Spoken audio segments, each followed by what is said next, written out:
Halo semuanya, selamat datang di ulasan kita kali ini. Pernah kepikiran gak sih, gimana sebuah negara yang super konservatif bisa tiba-tiba berubah drastis cuma dalam hitungan tahun? Nah, hari ini kita bakal ngebedah bareng-bareng transformasi bersejarah di Arab Saudi. Kita lagi ngomongin sebuah fenomena yang luar biasa banget nih. Sebuah revolusi ganda yang bener-bener lagi ngubah wajah negara itu dari dalam. Yuk, kita mulai. Jadi, buat paham gambaran besarnya, kita bakal ngelewatin 6 poin utama ini. Mulai dari seberapa besar beban mahkota di sana, gimana mereka merombak struktur negaranya, proses suksesi yang unik, langkah membatasi pengaruh ulama, ledakan perubahan sosial budayanya, sampai ke gimana posisi mereka sekarang di mata dunia. Oke, kita masuk ke bagian pertama, beban mahkota, dan gimana mereka membangun fondasi otoritas monarki. Biar kita bisa kebayang seberapa masif perubahan ini, kita harus paham dulu nih, seberapa kuat sih otoritas sejarah yang dipegang sama seorang Raja Saudi? Kamu pasti tahu, penguasa saat ini, yaitu Raja Salman, memegang gelar penjaga dua kota suci. Dan asal tahu aja ya, ini tuh bukan cuma gelar seremonial buat pajangan doang. Gelar ini super duper kuat yang bikin beliau bisa dibilang sebagai sosok paling berpengaruh di seluruh dunia Islam Sunni. Benar-benar bukan posisi sembarangan. Gelar ini juga punya sejarah yang panjang banget. Coba deh bayangin rentang waktunya. Gelar ini tuh pernah disandang sama tokoh-tokoh legendaris kayak Salahuddin Al-Ayyubi, lalu para Sultan Mamluk, sampai ke era Kekaisaran Utsmaniyah. Baru deh, di tahun 1986, Raja Fahd secara resmi memakainya untuk monarki Saudi. Nah, otoritas religius dan historis yang absolut inilah yang ngasih raja kekuatan luar biasa buat ngejalanin reformasi besar-besaran. Masuk ke bagian kedua, restrukturisasi negara Saudi, alias di mana revolusi pertama ini dimulai. Dengan bekal otoritas tadi, monarki langsung tancap gas buat beres-beres dari dalam.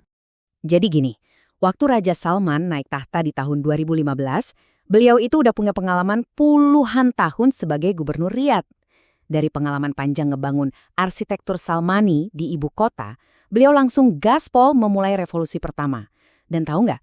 Cuma dalam 40 hari pertama masa jabatannya, beliau tanpa ragu langsung menyapu bersih dan ngebubarin puluhan dewan penasihat negara yang selama ini tumpang tindih dan bikin birokrasi bengkak. Bayangin aja birokrasi yang tadinya berantakan, lambat, dan muter-muter, dipangkas habis. Semuanya disederhanakan jadi cuma 2 dewan terpusat aja, Dewan Urusan Politik dan Keamanan, sama Dewan Urusan Ekonomi dan Pembangunan. Simpel kan? Arsitektur baru yang super ramping dan modern ini ibaratnya jadi mesin turbo buat ngerjain semua reformasi gila-gilaan selanjutnya. Lanjut ke bagian ketiga, suksesi kerajaan generasional atau momen menyerahkan tongkat estafet. Nah, mesin birokrasi yang baru ini jelas butuh sosok pengemudi buat masa depan kan? Perubahan struktural yang paling bikin geleng-geleng kepala adalah gimana Raja Salman nyelesain krisis suksesi yang selama ini jadi bom waktu. Dulu, tahta itu selalu diwarisin dari saudara ke saudara. Tapi sistem kayak gitu nggak bakal bisa jalan terus. Ada satu analisis menarik dari institusi Hoover yang pas banget merangkum era ini. Mereka menyebutnya sebagai 2 revolusi berturut-turut. Yang pertama adalah suksesi generasional tanpa pertumpahan darah, dan yang kedua adalah memotong taring kelas ulama reaksioner. Langkah ini benar-benar bikin sejarah baru. Raja Salman ngambil keputusan berani buat ngelompatin kakak-kakaknya dan banyak keponakannya demi nunjuk putranya yang masih muda, Muhammad bin Salman, atau yang sering kita sebut MBS, buat jadi putra mahkota. Kenapa ini krusial banget?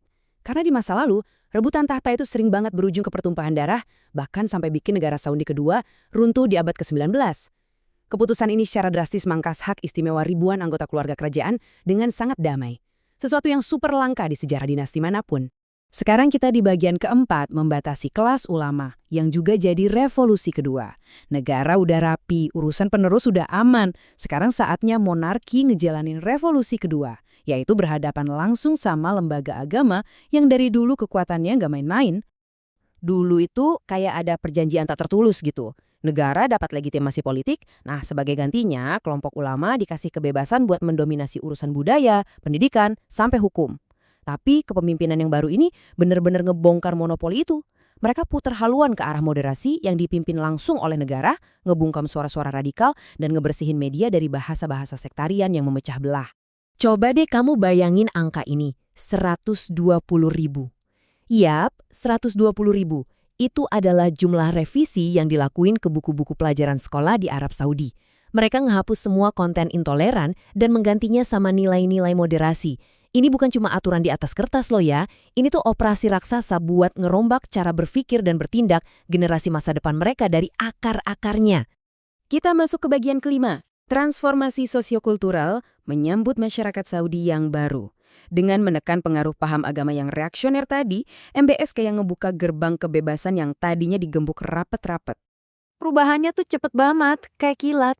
Bayangin masyarakat yang dulunya super ketat, di mana musik dilarang, ruang gerak perempuan dibatasi, sekarang tiba-tiba punya festival jalanan, bisa nonton film Hollywood di bioskop, dan perempuan udah bebas nyetir mobil sendiri.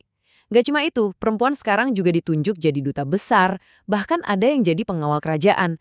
Bener-bener sebuah ledakan kebebasan budaya yang luar biasa buat anak-anak mudanya. Nah, kenapa ini penting buat kita semua yang ada di luar Saudi? Karena pergeseran di dalam negeri ini punya efek domino ke seluruh dunia. Arab Saudi mutus aliran dana resmi buat institusi fundamentalis dan madrasah salafi reaksioner di luar negeri. Mereka juga ngubah arah organisasi raksasa kayak Liga Muslim Dunia buat lebih fokus ke toleransi antar agama, plus nerapin syarat izin keamanan yang ketat banget buat pendanaan masjid. Intinya, wajah budaya Islam yang diekspor Arab Saudi ke dunia itu udah berubah total. Terakhir, bagian ke-6, pandangan global, ngebahas visi 2030 dan seterusnya. Ujung-ujungnya, semua perombakan dan moderasi sosial ini emang diarahkan buat satu strategi besar. Dan ternyata stabilitas dan moderasi ini bawa hasil yang nggak main-main. Coba tebak, pertumbuhan PDB mereka meroket sampai 8,7% di tahun 2022. Angka segitu tuh yang paling tinggi loh di antara semua negara G20 tahun itu. Dengan ngelibatin perempuan ke dunia kerja, dan nggak cuma ngandelin minyak lagi, mesin ekonomi mereka sekarang muter jauh lebih cepat dan kuat. Punya ekonomi yang kuat dan kepemimpinan solid bikin Arab Saudi makin pede di panggung dunia. Mereka aktif banget mimpin inisiatif global, mulai dari jadi tuan rumah KTT Islam yang ngasilin deklarasi Mekkah yang moderat, sampai vokal banget ngecam aksi-aksi terorisme dan nentang ekspansi milisi yang didukung Iran.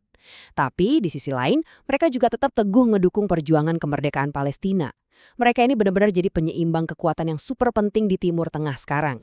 Nah, sebelum kita tutup ulasan hari ini, ada satu pertanyaan menarik nih buat kamu renungkan. Kita udah lihat gimana sebuah masyarakat dirombak habis-habisan dalam hitungan tahun, tanpa perang saudara. Tapi jelas butuh langkah yang sangat tegas dari negara.